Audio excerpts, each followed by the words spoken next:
Ready to make a real impact every day? Join the Active Day Home Care team and help clients maintain their independence in the comfort of their own homes. Make a difference in someone's life as you provide essential daily assistance and protect their health and happiness. Earn up to $20 an hour and enjoy additional perks like optional daily pay, 401k, paid time off, ongoing educational training, and more. Join a team that values care, compassion, and your professional growth. Visit activeday.com to apply. Now, The Hunt Palmer Show. Waiting to rise again. You're listening to The Hunt Palmer Show. Brought to you by Corks, Cajun fried fish and shrimp on 104.5 ESPN Baton Rouge. This is the moment you've all been waiting for. Locking down the middle of the day. Live from the Mercedes-Benz of Baton Rouge studio. This is Hunt Palmer.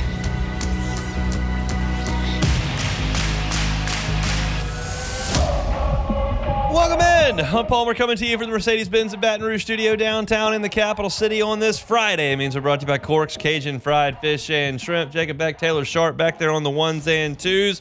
Fired up you're here with us. Hope that work week's in the rearview mirror. If it's not, we'll get you to the finish line here on ESPN Baton Rouge. Preston Guy talking football in 15 minutes. Top of hour number 2. Wilson Alexander has got a great piece in The Advocate today talking about revenue sharing and LSU's plan moving into rev share. That's probably the biggest topic of today, honestly, when you consider the entirety of LSU's athletic department and what we talk about here. And I probably should do the first 10 minutes on it, but I decided based on how the flow of the show I want it to go, I'm going to just do all of that between 2 and 2:30. I'm going to let Wilson lay out what he found out from The Advocate, from his interviews with Kelly Zinn and a lot of the folks over at LSU, and then I'll react to that at 2:15. So we'll talk a little football here coming up. And then we got some Saints discussion to get to at the bottom of the hour. I am going to start with LSU baseball since we won't revisit that until hour number 2 as well. So let's crank things up the way we do every day with our Genesis opening drive. It's time for Hunt's Opening Drive, presented by Genesis of Baton Rouge. So the transfer portal in baseball has been open for a couple weeks, and a lot of teams have been, hard at work in trying to fill out next year's roster as LSU is trying to win a championship this year, which, of course, the Tigers got to the finish line. And now it's really full steam ahead from 2 perspectives for LSU baseball. One, it is managing your current roster. Guys that you want to keep around for next year, guys that have draft decisions to make, development for the following team, summer league stuff, exit interviews, all that is being taken care of right now over at Alec Buck Stadium. Jay Johnson is very, very much hard at work doing all of that. And baked into all that is, hey, you got to go get some transfers too. And LSU very much made their first order of business clear over the last 24 and 48 hours by adding left-handed pitching. Yesterday when we were on the air, LSU added Danny Lockenmeyer from North Dakota State. And I told you, I found out about it while I was on the air. So I could give you the numbers, and I read off the numbers for Danny Lockenmeyer, left-handed, 6'3", 200 pounds, North Dakota State, and I gave you statistics.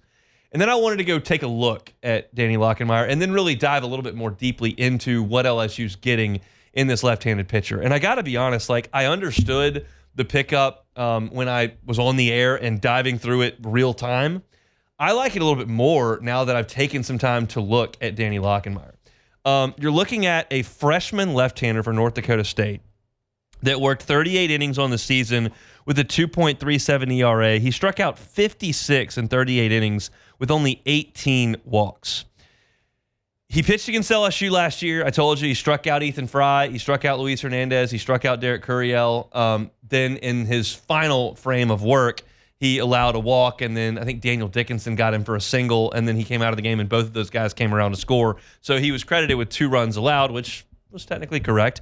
But he did face LSU at the box. And then I looked more deeply into these statistics. Check this out. As of April 1st, so April and May, and into the regional, because North Dakota State made a regional this year. Danny Lockenmeyer, after April 1st, worked 22 innings and allowed only 2 earned runs over that time, both in 1 outing. He had, in those 22 innings, 31 strikeouts and 8 walks, and check this out, 0 extra base hits allowed in 22 innings. That's some serious stuff. Now, there's limited video. I saw the video of his outing at Alec Box, and so that's about all you can get on Lockenmeyer. I went and checked the regional as well. You're looking at a pretty traditional three-quarter left-handed delivery with a fastball that's 91, 92, up to 93. But that's a freshman we're talking about here. So I'm not here telling you that I think Danny Lockenmeyer's coming here and he's going to be your Friday night starter. But I am telling you that as a freshman to come into college, to come into the box and get 3 strikeouts like he did, and then to absolutely dominate your level of competition from April 1st all the way through the end of the season, there's some real potential here for Lockenmeyer. He's a guy from the state of Minnesota, likely overlooked as a prospect. North Dakota State is a very, very well-respected athletic program up there in that part of the world. So it's not stunning that he would choose to go there. It's not like he was completely whiffed on and he's in the JUCO ranks and no one's ever heard of him. Like, he went to a school that was in a regional this year, and I thought pitched really well. So I'm intrigued by Lockenmeyer for sure. Can't wait to watch him throw the baseball in the fall. Jay Johnson, as I mentioned yesterday on the show, said he learned from Augie Garrido. You build your pitching and your hitting from left-handed players, left-handed pitchers, left-handed hitters, because there just aren't as many of those. And Lockenmeyer certainly qualifies. And then after we got off the air and I got back home, LSU got another commitment from a left-handed pitcher in Ryler Smart. Ryler Smart is from Tennessee. And I'm intrigued by this one as well. 6'4", 240 as a freshman. That's a big boy. And he did not pitch at all for Tennessee this year. He had an arm injury. So who's to really know what the extent of that injury is and what his recovery level will be in the fall and in the spring? I don't know. I have no idea. That'll be something we learn when he gets to campus, and probably in the fall we'll do a little digging on that and figure out what the issue is and what his prognosis is. But he's still 6'4", 240, was a top 200 player in the country coming out of high school, and he signed with Tennessee. And last I checked, over the last 5 years, Tennessee's had some dudes that could pitch it. And so I don't know why he's leaving. I don't know. Maybe he wants to come back home. He's from Pearland, Texas, which is in driving distance here in pretty quick afternoon. But he's a talented dude. Fastball in high school was up to 93, 94 from the left side. You consider a kid that's that big and strong, like that's a real talent there. And that's what LSU is trying to cultivate here in the transfer portal. You're bringing in really talented dudes. And I'll tell you what's a big deal with Lockenmeyer, and I have to check this on Smart. I don't see his birthday listed. But Lockenmeyer has 2 years left before he can go into the draft. And the odds are Smart has 2 years left. Now, there are clearly a lot of draft-eligible sophomores, but there are more that are not draft-eligible as sophomores. So statistically speaking, Smart's got a pretty good chance to have 2 years left. Whether or not he does, we'll have to learn once we get his birthday input into the system. But this is these are 2 very talented, projectable left-handed pitchers that are young in their careers. And I like that a lot. When you consider what Nate Yeskie has been able to do with some of the young pitchers in this program now that he's been here for 2 years, like it's a big deal. And I think that a lot of folks who are LSU fans look at some of the issues that some of the pitching had, whether it was, the bullpen last year at times, whether it was this year trying to develop after Ianson and Anderson, and what happened to Shores, and is anybody going to be able to pick up the slack besides Cowan and Evans? And there were folks who were like, this pitching coach, and that's natural. It's just the way that things go around here. People don't like when things don't go well, and they've got to blame somebody for being incompetent. When the fact of the matter is that Nate Yeskie's resume speaks for itself. He's been to the College World Series, 4 different programs. He's been a pitching coach for 2 national champions, and you saw great strides from a lot of people on LSU staff. And you look at Cooper Williams on this staff, and you look at DJ Primo, who did a pretty good job in what he's been asked to do, which is really be a matchup lefty. And you consider what you're bringing in the transfer portal here pretty quickly, and we'll see what gets to campus from this sophomore class. But you've got to bring in left-handed pitching. It's not all going to look like Cade Anderson. It's not all going to look like Gage Jump all the time. But you've got to stock those shelves, bring in as much talent as possible. And I personally, and I know Jay Johnson does as well, trust Nate Yeskie to get these guys to the finish line. So these are 2 prospects where there's not a ton of information out there. This is not Tommy White. This is not Thatcher Hurd. This is not Luke Holman. This is not guys that were very much proven commodities at the SEC level. I'll say this about Lockenmeyer from North Dakota State. He gave up 10 earned runs on the season.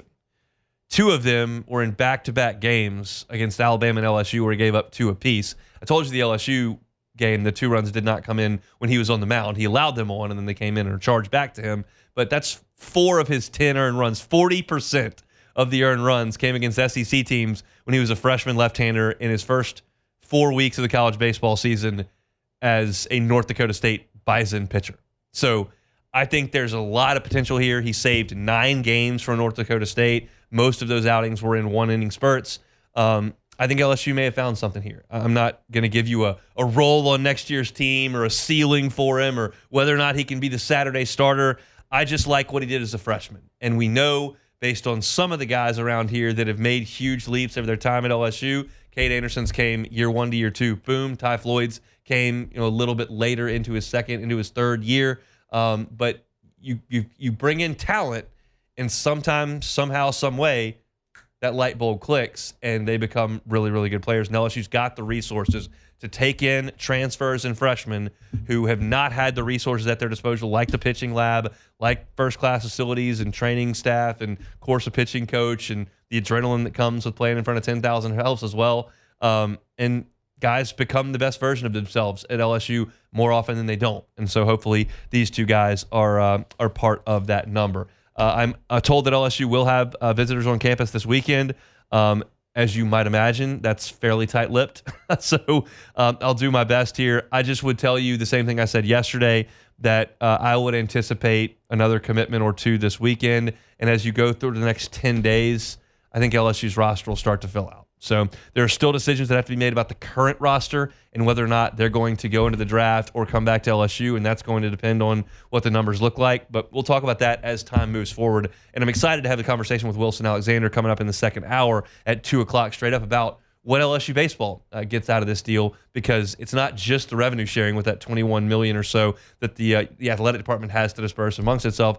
Baseball is also working now with full scholarships, which gives it its piece of the pie in an extent that it didn't have previously when you were just working off 11.7. So there are a lot of layers to this, but it's about roster management, and I'll be very candid with you. There's nobody else in the country I would rather handling LSU's roster building than Jay Johnson.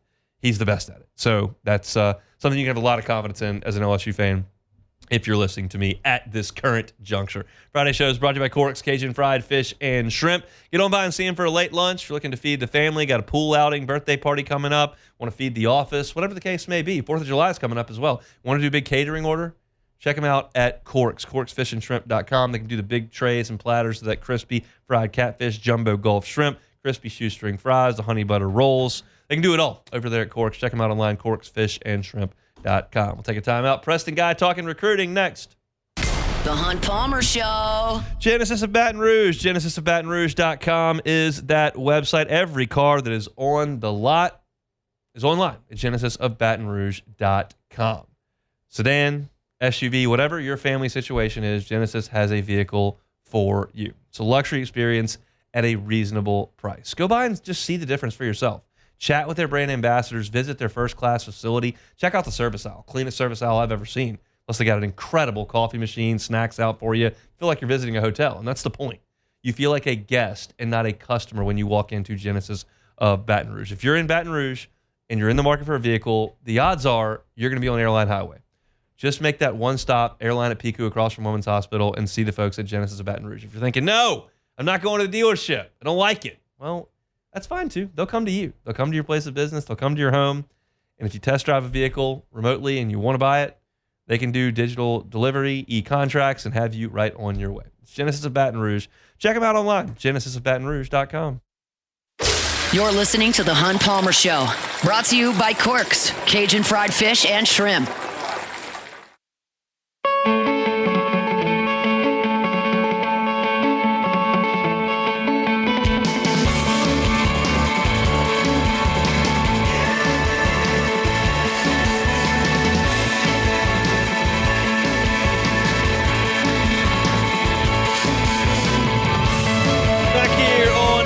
Friday edition of the Hunt Palmer Show. Appreciate you hanging out with us. It's just the summer vibes have set in. I talked about this when I got into town on Tuesday, but it's like you can sense the summer around here. Like Musa's not here, Moscona's not here. Who else is not here? There's got to be somebody else that's not. Cassie's not here. Jesse's not Cassie here. and Jesse aren't here. Jordan's not here. Cade's not here. I'm trying to figure out if I've missed it. Me and Beck went through this yesterday on AFR. I don't think anybody's here. I think you, Beck, and Paul are pretty much it in the building right now. I did my vacation in April. Like, I feel like I was kind of on vacation in Omaha, even though there was a lot of work that had to be done. I just was so enjoying what I was doing. I didn't think of it as that, and I don't have really anything else on the books moving forward. So I'll be around. Sure, you two will be around. Yeah. I will be here. Preston Guy will be around. TigerBait.com joins us on Fridays, does so now to talk a little bit of recruiting. Preston, how are we doing? Are you the only one in the building today because you took every other Friday off? Or, are you out? Do you only have, 20 Fridays a year they give you? No, I just try. I mean, we're not supposed to take any time off during football. It's not like a mandate, but it's just a strong recommendation. Right. So when you've got some chances to take some long weekends, you take one here or there, and you just happen to bear the brunt of that at times. But I appreciate you showing up every Friday. Is anybody – well, they can't the dead period is being enforced now. LSU's gone through its – huge month of visiting and official visit weekends. Are you a little surprised at the lack of commitments that have come from these weekend visits? Yeah, I am. I'm a little surprised. I guess I'm also a little surprised that they have swung and missed on every quarterback that they've gone for, including Bryson Beaver, who they offered at the last minute and committed to Oregon, which you have to question the thought process of a kid named Beaver committing to Oregon. That just seems like a sin. So I'm not sure I want that guy on my program anyways. But, a little surprised. But, kids are, frankly, they're paired with agents now, and they are thinking things through a little more slowly. I think that, this is just one of the transitions of this NIL era as it becomes more and more organized every year. I wouldn't be surprised if we see more and more patterns like, hey, let's wait for the summer circuit to end, or let's wait until, and then let's line up all of our offers and make a decision accordingly. I think that has a lot to do with it, but they have a really strong core to this class. I wouldn't freak out quite yet, just because you haven't landed anything yet. They did get a good, they probably had 40 official visits in the last 3 weeks, but nothing popped yet, but it'll happen. We're just stay tuned for the next 40, 50 days. There'll be some pop. I want to talk quarterbacks, and we'll do that in a second, but you brought up a good point, and I started thinking Major League Baseball, and there was a time about 5 years ago where all the superstars were waiting until late February and into March, into spring training before they were signing these mega deals, and that's when the market got set, and then everybody else had to file in immediately after spring training when those deals used to get done in December, like the winter meetings, and finally the baseball got together and we got to stop doing this. You need to make some decisions before we get started. Do you think that the football players are waiting a little bit like those baseball players used to set the market? Yeah, I think there is, other than the early commit guys who really just know what they want and want to get locked in so they can focus long-term out.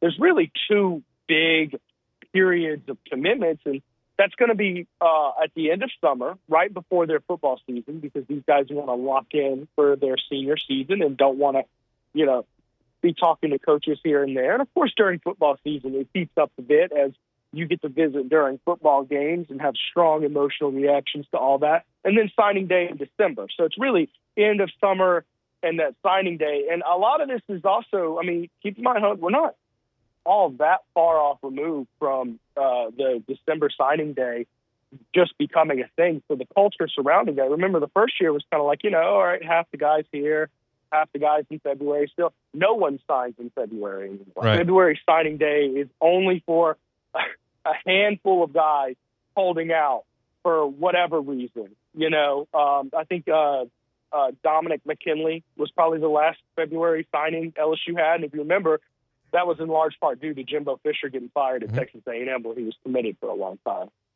Yeah, no doubt. So I think that, we'll see how the calendar shakes out, but I'm with you. I think things will start to happen. I wrote a column about LSU missing on some quarterbacks and what that may mean, not for this year because they're fine. After Christmas of this year, what does that look like? Yeah. How big a deal is it that they're not landing these high school kids, and this is the second year in a row? Oh, it's an interesting question because 10 years ago that would have been a catastrophe. Yep. An unmitigated disaster. However, there's so many rules that I've just had in my recruiting evaluations I've had to kind of relook at with this portal period window. Landing Michael Van Buren, changes your quarterback room dramatically because you have an established backup who's young and has eligibility. I mean, years ago, you weren't pulling guys like that, and if you did, they'd have to sit and wait a year. So to say you might go 2 straight classes without signing a quarterback, that just seems like a terminable offense 10 years ago. Now, okay, well, what's the difference really, say, if you bring in a highly touted guy who just took a redshirt year somewhere else and you bring him in with 4 years to play versus a kid out of high school? Not all that much different, but you do need to make sure when you're having misses at the high school level, supplement with the portal. So they either have to, and look, Hunt, I'm kind of looking at the writing on the wall, and this is highly contingent based on how Colin Hurley and how Michael Van Buren develop as quarterbacks. Do they have faith in one of those two guys to be your starter after Nussmeier graduates? The writing is on the wall. If those guys don't develop, they very well may go bring in a high-dollar veteran, signal caller. Think like Jaden Daniels or Joe Burrow, those type transfers, to come in and be a one-and-done type guy just to hold the reins until you get an Elijah Hayes, one of those 3 highly touted 2027 guys that I would be shocked if you don't bring in one or more of them in 2027. And I also have a question in the back of my mind. Of course, I've asked all 3 kids about it, and I haven't heard anything yet, but does one of those talented guys in 2027 be one of them reclassified? Because we've seen a lot more and more kids getting on that trend as well. So that would fix a lot of problems. If say, Elijah Haven were a 26 guy instead of a 27 guy, that would feel really good for LSU. And so this is all hypothetical, and I think everyone that's listening realizes that we're completely dealing with hypotheticals because we don't know. But, what if Nussmeier runs out of his eligibility and you go get this high-profile guy next winter that you're talking about, and Colin Hurley and Michael Van Buren go, okay, well, then we're out. Well, then you have one, and that's the thing that you just don't have any depth, and I don't know how easy it is to build that without high school kids who are okay with sitting. That was kind of my point. They're the only ones I feel like you can feel comfortable, know that it'll sit for a year. Well, and look, let's also make note of this. Those 2 are very young quarterbacks still. Okay? Right. Just because you bring in a 1-year guy doesn't mean your career is over. Hopefully they can do what they did with Garrett Nussmeier when they brought in Jaden Daniels and said, look, we're going to bring in Jaden. He's going to be here a year or 2. Just be patient. Stick around. Now, Garrett Nussmeier is probably an anomaly that he stayed, but, I mean, look at him now. He's college football's leading returner passer, and, he's got all the hype and a lot of Heisman talk. I believe he's second in the Heisman odds. So they can use these things to their benefit to help persuade players, and that's what you have to do. And trust me, I've talked a little bit with coaches privately behind the scenes. Retention is a massive part of their agenda. They're doing and operating their ways differently than they've ever operated, simply because they got to do what they do to keep these players on roster, because these kids are on Twitter just like me and you, and they're having panics and wanting to go see if the grass is greener all the time. Well, they're trying to do things to make sure it doesn't seem greener. So yes, you really want to keep those kids on board. But as was proven last year in the transfer portal, you can get a guy to come to your school in the portal who's not transferring to be a starter, a younger guy who's like, well, let me just go check out LSU. Maybe I can earn my role. So let's say they both do transfer out, which I don't think they should both transfer out if you bring in a freshman guy, because you still have an opportunity for a year after that. But if you do, just go back to the portal. Bring in 3 quarterbacks in 1 year, I guess, is the doomsday scenario. Yeah, and I mean, I kind of felt like Van Buren was a little bit of a unicorn in that way, that he was okay to transfer to sit, but I realize that there are probably more of those than I imagine, just because I'm only paying to one school, hyper-focused in terms of this time of year. All right, let's talk kind of the next couple of weeks, because we'll be out for the holiday next week. Like, do you expect that during a dead period of no in-person contact that LSU could get a couple commitments, or do we have to probably wait until camp? I think we're probably going to have to wait. I mean, there was Emmanuel Ruffin who was set to announce on the 4th. Had a good feeling about him. He has announced that he's going to delay his decision. So I would just buckle in tight. There might be a surprise or two, but buckle in tight. I think we're going to be a couple weeks away. He's Preston Guy, TigerBait.com. Good enough to give us a little football every single Friday. Does so on the Jim's Firearms Hotline. Preston, appreciate it. Have a good 4th, and we'll talk in a couple of weeks. All right, see you next week. Preston Guy, TigerBait.com. Every Friday show brought to you by Corks, Cajun Fried Fish and Shrimp. We got plenty to do over the next 90 minutes. Wilson Alexander at 2 o'clock. You're not going to want to miss that. Wilson's got a great piece up on theadvocate.com right now, or in hard copy if you've got that, to check out on LSU's plan for revenue sharing. And he dives into the exact numbers that every sport is going to be allocated. We're going to talk about that with Wilson at 2 o'clock. I'm going to address my feelings on it at 2:15. I had a phone call today, and I feel like, and I'll readdress this at 2:15. I don't often say, if you listen to me every day, you listen to me reasonably frequently, you rarely hear me say, according to my sources, such and such.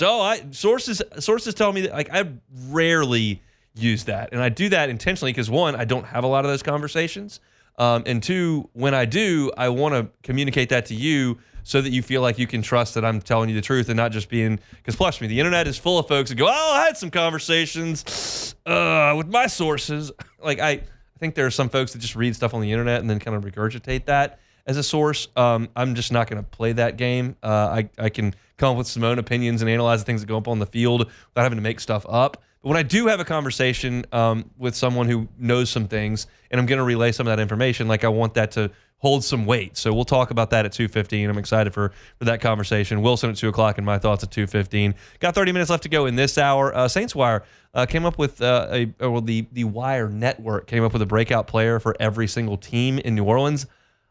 I disagree about the one in New Orleans. So we'll talk about that when we come back. The Hunt Palmer Show. This is the Hunt Palmer Show, brought to you by Corks, Cajun Fried Fish and Shrimp.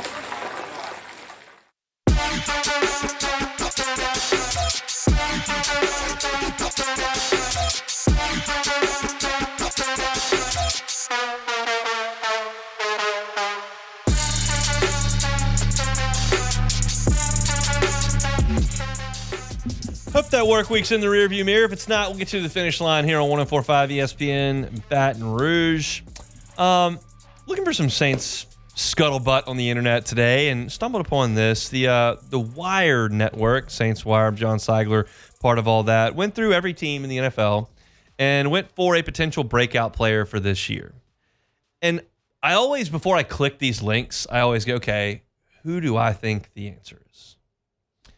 And as I was looking at it, I was thinking, okay, I could see a world where you could put Kendre Miller on there. Certainly Tyler Shook, like, would be the greatest example of that.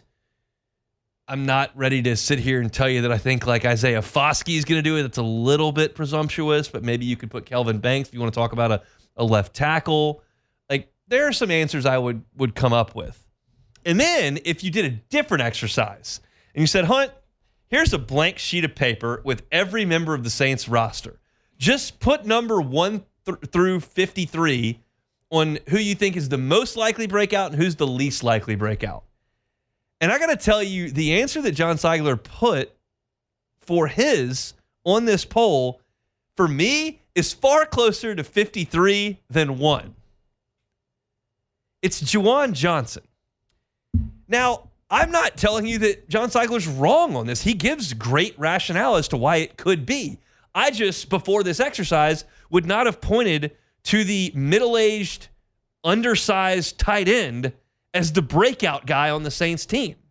But here's what John Seigler says. It feels odd to suggest a 28-year-old who has already played 67 games with the Saints is going to break out, but Johnson could reach another level in Kellen Moore's offense. Tight ends have always been a priority when Moore is called plays. An aging Jason Witten saw 83 targets in 2019. Dalton Schultz, 89 of them in 2020, and 104 in 2021, 89 again in 2022. That's his run there with the Cowboys. Then Gerald Everett had 70 targets in 2023. Dallas Goedert, 72 passes went his way in 14 games last year. Johnson had a career-high 66 targets last year. His volume is about to go up, and Moore's fresh perspective could find new ways to get him the ball. That is well-researched, well thought out. And I don't have a complete and utter disagreement with the rationale. But I just feel like some sort of breakout campaign for Juwan Johnson is unlikely with a rookie quarterback when he's played with Derek Carr for the last couple of years. He played in 2020 with Drew Brees. Very little, but did play. Like, I look at his career, and you're looking at a guy who had 4 catches, 13 catches, 42 catches, 37 catches, 50 catches. Like, what are we talking here? 75 catches for 7 touchdowns? It seems unlikely to me. I did not love the contract that was given out to Juwan Johnson entering his age 29 season. I felt like at this point where the Saints were, shoveling money towards him for multiple years at that age, at that position with his productivity might have been a little bit iffy. But I'll try to play along with John here and suggest, okay, you don't have a dominant receiving core, right? I think Chris Olave is good. His health is questionable. We'll see what his durability looks like. Rashid Shaheed is good. He's a great deep threat. He's coming back off of his injury issues as well. So beyond that, you got Brandon Cooks and a whole bunch of okay. I mean, we're talking routinely about how much of a breakout campaign Bub Means might have. Okay, not a lot. Not a lot of confidence in that. So it's not a dynamic receiving core. And maybe the tight end gives a rookie quarterback some easy completions, some pitch and catch stuff that they can scheme up around the line of scrimmage. And Juwan Johnson is a better candidate for that than Foster Moreau or an injured Taysom Hill who won't be back until when? Late October? Like, I can get there. It's just a little bit more difficult for me to do it. But I will give John Sligor credit for this. It is an outside-the-box thought. And this is really, we're in late June, good time for outside-the-box stuff. And Juwan Johnson has been a solid player. Never been a spectacular player. If you look at his touchdown catches, 0, 4, 7, 4, 3. It's not real volatile. It just kind of is what he is. And so while I didn't agree with the contract that he was given, and I don't necessarily agree with John's assertion that he's a prime candidate for a breakout, I do respect the fact that he's probably going to go out there. He's probably going to play 15, 16, 17 games. He's probably going to catch 500 yards worth of balls. He's probably going to catch 5 touchdowns, and you can probably count on that. And there's something to be said for that. I've talked about this routinely since the draft.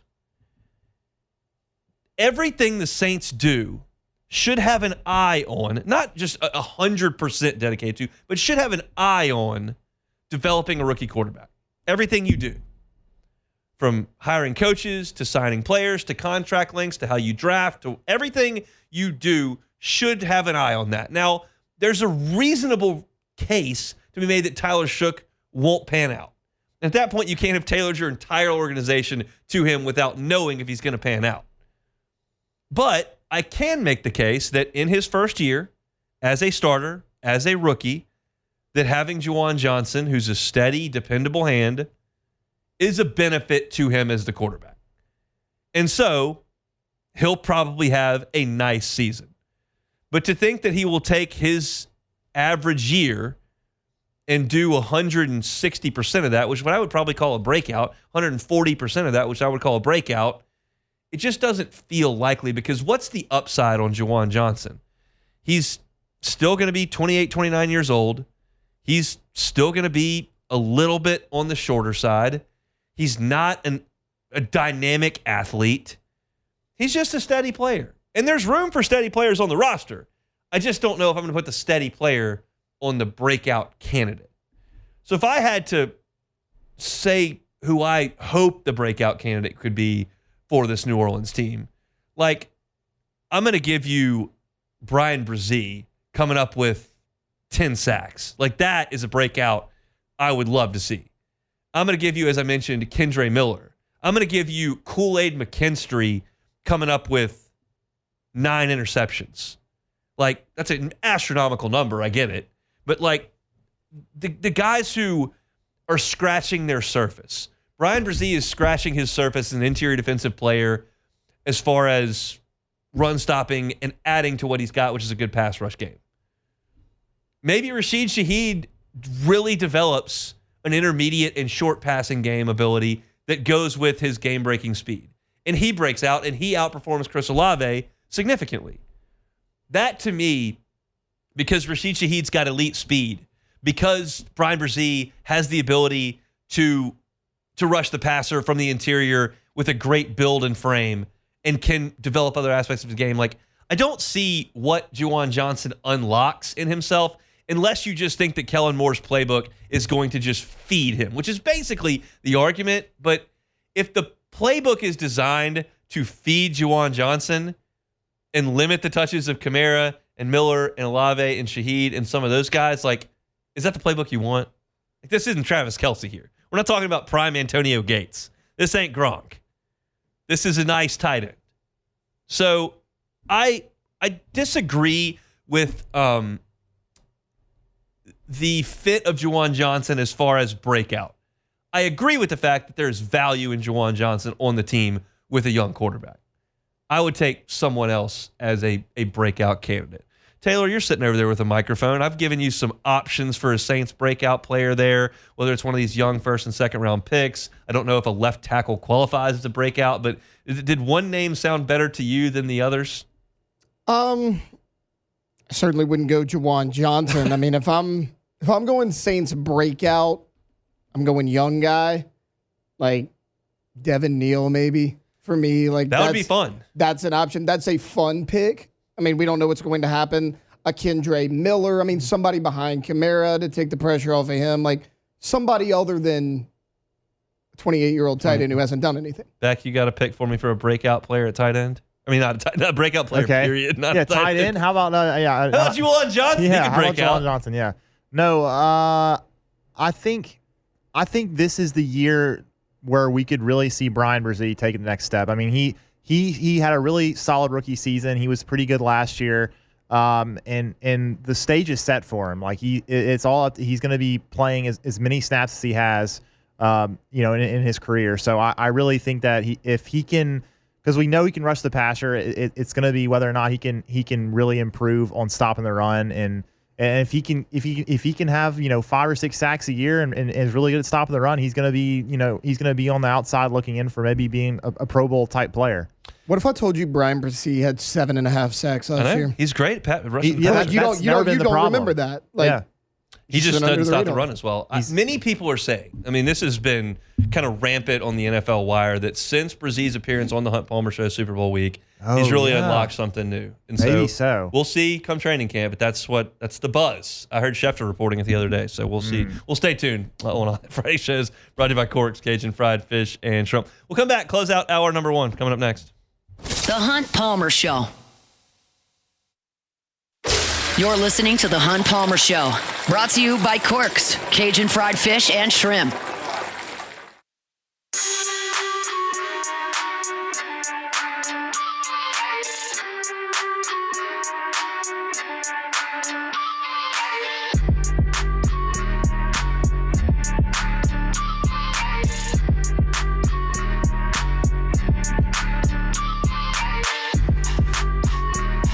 All right, wrapping up hour number 1 here, and we have to put a disclaimer on this segment right out front.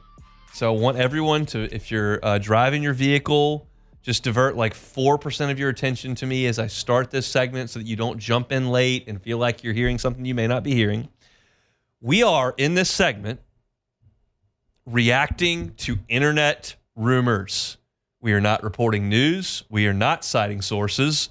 We are not doing anything of that. This conversation may be completely void of substance. It might be completely made up. I want that on the record, like on a big neon billboard. This is conjecture based on people on the internet. Beck, do we have that? Have we made ourselves clear here? That yes. We're not reporting news. We have. We're just reacting to message boards. Yeah. It might be a 13-year-old who's in his mom's basement and has no idea what he's talking about. It might be the gospel. I have no idea. But we're going to react to the little rumor for 4 minutes here. Does that sound good to you? Sure. Okay. Internet rumors. And I'm only doing this. I wouldn't do it if it was from the LSU side. But because the internet rumors are coming from a different side, I want to address internet rumors. I think I've said internet rumors enough. The rumors from the Mississippi State side of things are that their prized baseball player, the best player on their team, Ace Reese, is snooping around, potentially looking to hop in the old transfer portal. And if you're not familiar with Ace Reese and you're just knee-deep in LSU baseball, that's understandable. Ace Reese started his career at Houston, had a great year as a freshman as a Houston, jumped in the transfer portal, and went to play for Chris Lemonis at Mississippi State. This year, as a member of the Mississippi State Bulldogs, he played in and started 56 games. He hit .347 with 21 home runs this year. He drove in 64 and had an on-base percentage of .420. So this guy is a really, really good left-handed hitter. He can play third base. He can play first base. And the Mississippi State fans who were jumping around on the internet, banging their keyboards, yelling through the Twitter sphere, are paranoid that Ace Reese is headed to LSU. I have no idea if Ace Reese has ever communicated with anybody from LSU, if Ace Reese's representation has ever communicated with anyone from LSU. Not a clue in the world. But I will say this. It makes me chuckle. This is the nature of college sports. It is what it is. I'm not going to completely react to something or give you a roster fit or anything until Ace Reese is actually in the transfer portal and actually commits to a school, and it's actually LSU. At this point, Ace Reese is an all-SEC hitter for Mississippi State who is in Cape Cod right now crushing the ball with a wooden bat, and is going to be one of the best hitters in whatever conference he plays in next year. Brian O'Connor and his staff there at Mississippi State have hit the ground running. They've got, I'm not told, actually, Brian Haydad and the crew over there are told that, I've listened to Robbie Falk and Brian Haydad on Thunder and Lightning. They're talking about, like, Mississippi State is getting behind baseball. Like, their booster base is going, you know what? This is the sport we have the best chance in. It's the least expensive sport. It's the sport we've got a shot in. We've got this palace of a facility. We've paid our coach $1 bajillion. We're going to play the players as much as we possibly can with these new guidelines. And they have done a pretty good job of keeping folks in Starkville, and they have done a good job in the transfer portal, largely getting some guys from Virginia to come, which you would expect when Brian O'Connor moved, but also recruiting some folks out of the transfer portal as well. And you have to do roster retention. You have to retain players. And I'm confident saying that they're going to do whatever they need to do to try to keep him in Starkville. But the question is, does he have a wandering eye? And could that wandering eye head towards Baton Rouge?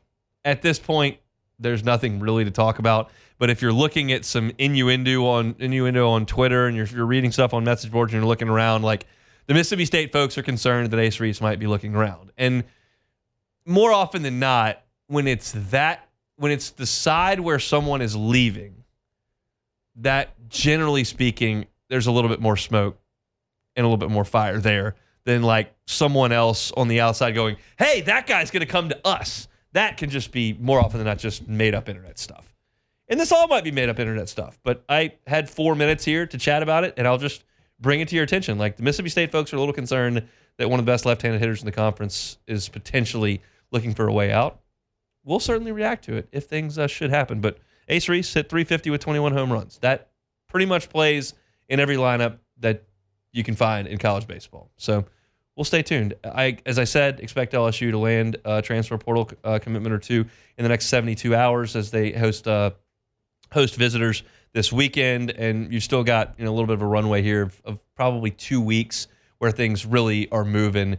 As guys are in summer ball and nobody's playing so they can visit, and now LSU and Coastal and some of those other teams are back home so they can host guys on visits. Arkansas certainly fits into that boat. So a lot of activity will go on, but as I mentioned at the top of the show, LSU to this point has 4 commitments, 2 of them left-handed pitchers yesterday. Danny Lockenmeyer from North Dakota State and Ryler Smart from Tennessee, both big, tall, left-handed arms that LSU is getting into the boat. What's the deal with that little tiny legal pad you have there? That's not what you. No, it's not. You got mad at me because I didn't have a legal pad, and my wife got mad because I was stealing her sticky notes to write stuff on. Yeah, well, why are you doing that? So she went, well, I didn't have anything to write on. Why didn't you just go buy a legal pad? Why didn't you just go buy 20 legal pads? I didn't feel like it.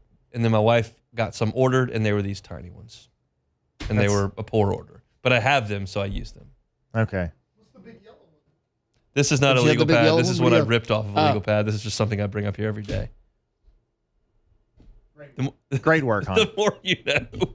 That's it for hour one. If you missed any of it, catch it on demand wherever you find your sound. Just search Hunt Palmer Show. Like, subscribe, rate, and review.